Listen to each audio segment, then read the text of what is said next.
Patrymau iaith diwrnod 2. Criciaeth a harlech. Uwch 1, uned 7, 1 ar 10. Day 2 language patterns. 1. Yr amodol. The conditional tense. Would. Mi faswn I is part of the verb bod and means I would do something or I would be something. It uses yn with verbs and adjectives but not with locations, prepositions or isio. Mi faswn i'n mynd. I would go. Mi faswn I isio mynd. I would want to go. Yr amodol. The conditional tense. Fas plus conditional ending. Would. Positive sentence. Mi faswn I. Mi fasai ti. Mi fasai o. Mi fasai hi. Mi fasen ni. Mi fasech chi. Mi fasen nhw. Negative. Faswn I ddim. Fasai ti ddim. Fasai o ddim. Fasai hi ddim. Fasen ni ddim. Fasech chi ddim. Fasen nhw ddim. Question. Faswn I. Fasai ti. Fasai o. Fasai hi. Fasen ni. Fasech chi. Fasen nhw. Yes, no. Baswn. Na faswn. Baset. Na faset. Basai. Na fasai. Basen. Na fasen. Basech. Na fasech. Basen. Na fasen. Taswn, when used with the previous pattern. Mi faswn I expresses if. Tas plus conditional ending. If. Taswn I. Tasai ti. Tasai o. Tasai hi. Tasen ni. Tasech chi. Tasen nhw. Taswn I ddim. Tasai ti ddim. Tasai o ddim. Tasai hi ddim. Tasen ni ddim. Tasech chi ddim. Tasen nhw ddim. Taswn i'n ennill y loteri, mi faswn i'n prynu car newydd. Tasai hi ddim yn bwrw glaw, mi fasai John yn chwarae golf. You can also use the word should, like, and to be able. Dylet, hoffi, medru in the conditional. These patterns are not part of bod, so do not use yn. Mi ddylwn I. Yr amodol. The conditional tense. Ddyl plus conditional ending. Should. Positive statement. Mi ddylwn I. Mi ddylai ti. Mi ddylai o. Mi ddylai hi. Mi ddylen ni. Mi ddylech chi. Mi ddylen nhw. Negative. Ddylwn I ddim. Dylai ti ddim. Dylai o ddim. Dylai hi ddim. Dylen ni ddim. Dylech chi ddim. Dylen nhw ddim. Question. Dylwn I. Dylai ti. Dylai o.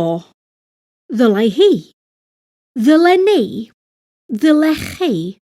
Ddylen nhw. Yes or no. Dylwn. na ddylon.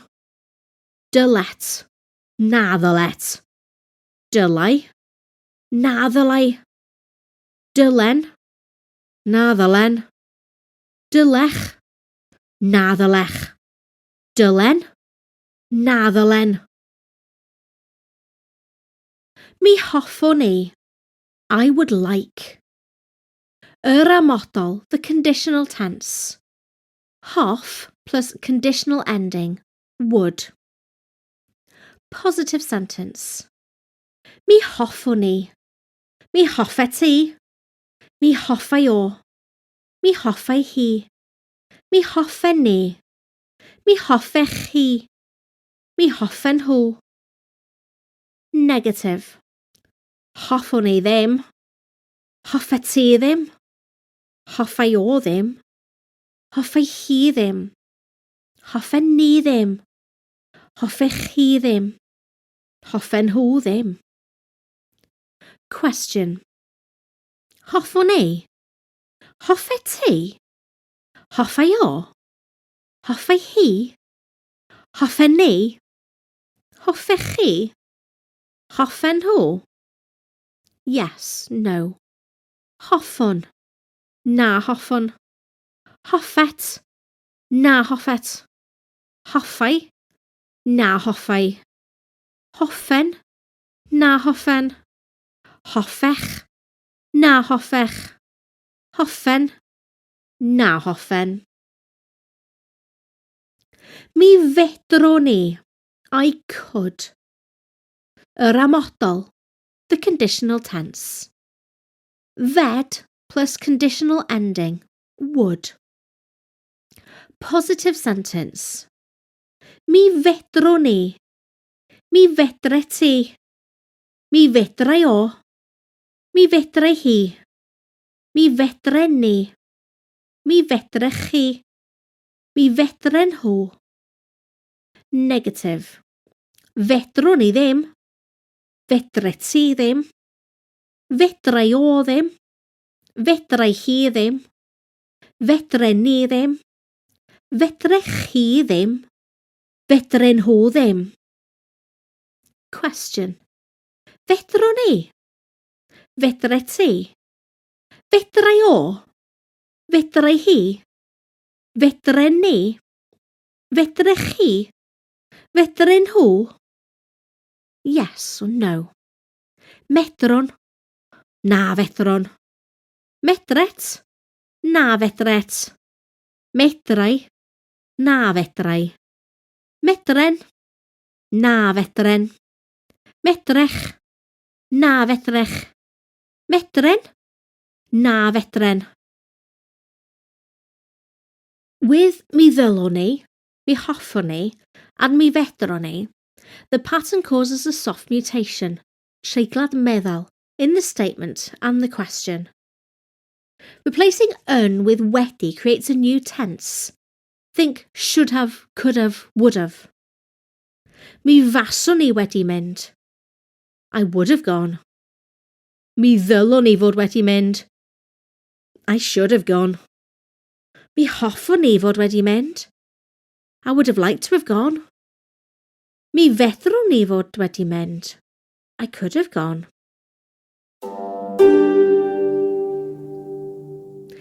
Dau. Ansoddeiriau. Adjectives. Adjectives, ansoddeiriau, are describing words which describe nouns. There are two main rules to remember about adjectives in Welsh. Adjectives mutate after yn. Yn dda, yn fendigedig. However, adjectives starting with ll and rh do not mutate after yn. Yn llawn, yn rhwydd. There are some other rules.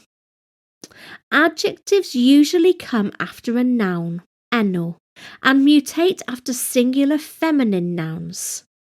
Cath fach, hogan dda. There are some adjectives that come before a noun and cause a soft mutation. The 5 most common are hen, prif, hoff, cas, ail. Hen dref, prif weinidog, hoff fwyd, cas bobl, ail blentyn. There are some adjectives that can go before or after a noun, and this changes the meaning of the sentence.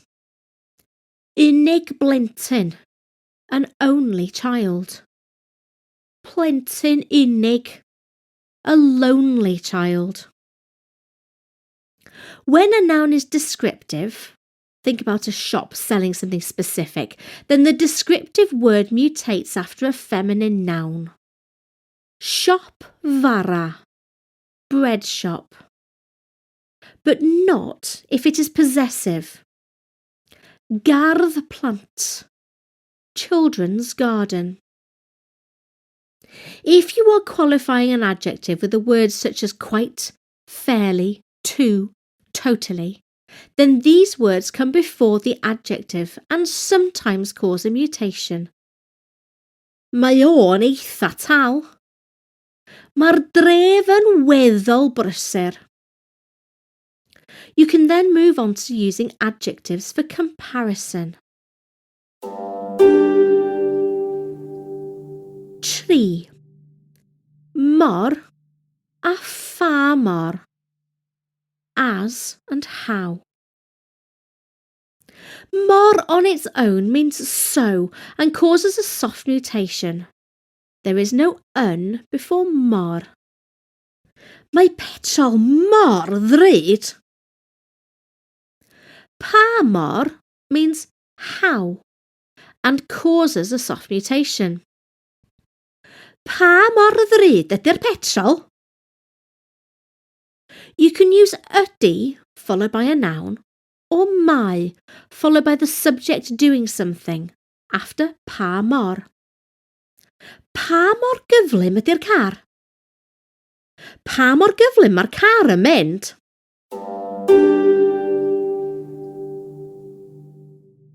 Pedwar. Y radd gyfartal. Equatives. When you want to say as,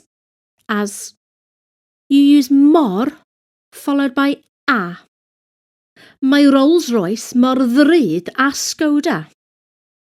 Dydy Skoda ddim mor ddrud a Rolls Royce. Ydy Rolls Royce mor ddrud a Skoda? Ydy? Nac ydy. A few things to remember. Mor causes a soft mutation. There is no yn before mor. A causes an aspirate mutation. Treiglad llais. A becomes ag before a vowel.